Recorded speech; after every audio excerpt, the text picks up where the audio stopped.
ಈ ಸಲ ಹಬ್ಬಕ್ಕೆ ಬೇಗ ಆಗೋಂಥದ್ದು ಏನಾದ್ರು ತಿಂಡಿ ಮಾಡಬೇಕಂತ ಯೋಚನೆ ಮಾಡ್ತಿದ್ದೀರಾ? ಹಾಗಿದ್ರೆ ಈ ರವೆ ಉಂಡೆನ ಮಾಡಿ ನೋಡಿ. ಪಾಕ ಇಲ್ಲದೆ ಮಾಡ್ಬೋದು, ತುಂಬಾ ರುಚಿಯಾಗೂ ಇರುತ್ತೆ. ಇಲ್ಲಿ ನಾನು 1 ಸ್ಪೂನ್ ಆಗೋಷ್ಟು ತುಪ್ಪ ಹಾಕಿ, ತುಪ್ಪ ಬಿಸಿ ಆದಮೇಲೆ ಗೋಡಂಬಿ ದ್ರಾಕ್ಷಿ ಹಾಕಿ ಫ್ರೈ ಮಾಡ್ಕೊಂಡಿದ್ದೀನಿ. 1 ಕಪ್ ಆಗೋಷ್ಟು ಚಿರೋಟಿ ರವೆನ ಹಾಕ್ಕೊಂಡು ಸ್ಟವ್ನ ಕಡಿಮೆ ಉರಿಲಿಟ್ಟು ಇದನ್ನು ಚೆನ್ನಾಗಿ ಫ್ರೈ ಮಾಡ್ಕೊಬೇಕು. ನಂತರ ಮಿಕ್ಸರ್ ಜಾರ್ಗೆ 3/4 ಕಪ್ ಆಗೋಷ್ಟು ಸಕ್ಕರೆ, 1 4-5 ಆಗೋಷ್ಟು ಏಲಕ್ಕಿನ ಹಾಕಿ ಪೌಡರ್ ಮಾಡ್ಕೊಳ್ಳೋಣ. ರವೆ ಎಲ್ಲ ಚೆನ್ನಾಗಿ ಫ್ರೈ ಆದಮೇಲೆ ಸ್ಟವ್ನ ಆಫ್ ಮಾಡಿಕೊಂಡು ಸ್ವಲ್ಪ ತಣ್ಣಗಾಗೋದಕ್ಕೆ ಬಿಟ್ಟು ಮಾಡಿಟ್ಟಿದ್ದಂತಹ ಸಕ್ಕರೆ ಪುಡಿನ ಹಾಕಿ 1/2 ಕಪ್ ಆಗೋಷ್ಟು ಕೊಬ್ಬರಿ ಪುಡಿನ ಹಾಕ್ಕೊಂಡು ಚೆನ್ನಾಗಿ ಮಿಕ್ಸ್ ಮಾಡ್ಕೋಬೇಕು.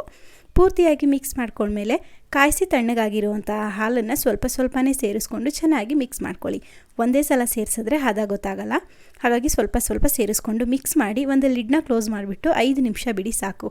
5 ನಿಮಿಷದ ನಂತರ ನಿಮಗೆ ಎಷ್ಟು ದಪ್ಪ ಬೇಕೋ ಅಷ್ಟು ದಪ್ಪ ಉಂಡೆ ಮಾಡಿಕೊಂಡ್ರೆ ರುಚಿಯಾಗಿ ಟೇಸ್ಟಿಯಾಗಿರುವಂತಹ ಸಾಫ್ಟಾಗಿರೋ ರವೆ ಉಂಡೆ ರೆಡಿ ಆಗುತ್ತೆ. ಇದನ್ನು 1 ತಿಂಗಳು ಇಟ್ಟರೂ ಸಹ ಕೆಡೋದಿಲ್ಲ.